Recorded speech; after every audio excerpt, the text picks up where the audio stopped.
KC canal పైన గ్రావిటీతో చూసినటువంటి ఏకైక ప్రాజెక్ట్ ఇది. దీనికి KC canal 29 kilometre KC canal నుంచి 1500 క్యూసెక్స్ వచ్చే కెనాల్ ఉంది. ఆ 1500 క్యూసెక్స్ వల్ల ఈ డ్యామ్ నిండిన తర్వాత ఇక్కడి నుంచి మనకు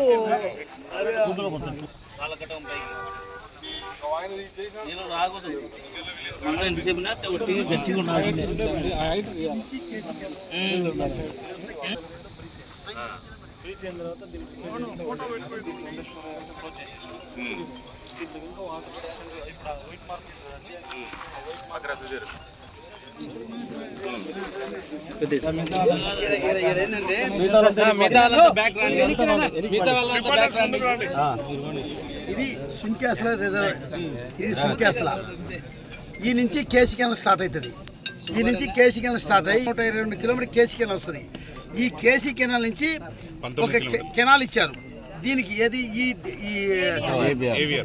అలగూరు రిజర్వ్ బ్యాంక్ దానికి 19 కిలోమీటర్ దీనికి కెనాల్ వేసి ఇక్కడ నుంచి 1500 క్యూసెక్స్ దీనికి వచ్చేదాకా డిజైన్ చేశారు. దీనికి 1500 క్యూసెక్స్ నీళ్ళకి వస్తాయి. ఇది 1500 క్యూసెక్స్ వచ్చేసి ఇది వచ్చేది 2.9 టీఎంసీ కెపాసిటీ ఈ డ్యామ్. ఈ 2.9 టీఎంసీ నిండిన తర్వాత ఇక్కడ నుంచి ఎక్కడికి పోతాయి?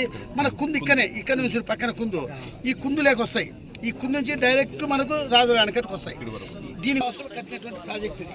ఇప్పుడు కాదు, 1985లోనే ఎన్టీ రామారావు ఆ రోజు శంకుస్థాపన చేసిండు.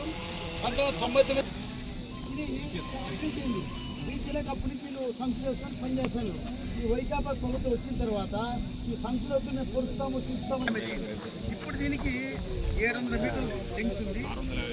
ఓకే, అప్రాక్సిమేట్ 600 నుంచి 700 మీటర్ల వరకు డ్యామేజ్ ఉంది. కాబట్టి 700 మీటర్ల దీనికి మాకు కావాలి. ఇది కట్టాలి 36 కోట్లని. దానికి మేమందరం అక్కడ డిపార్ట్మెంట్లో మాట్లాడిన తర్వాత ఇది అంత సుంకేసల డ్యామ్. ఈ నుంచి కేసీ కెనాల్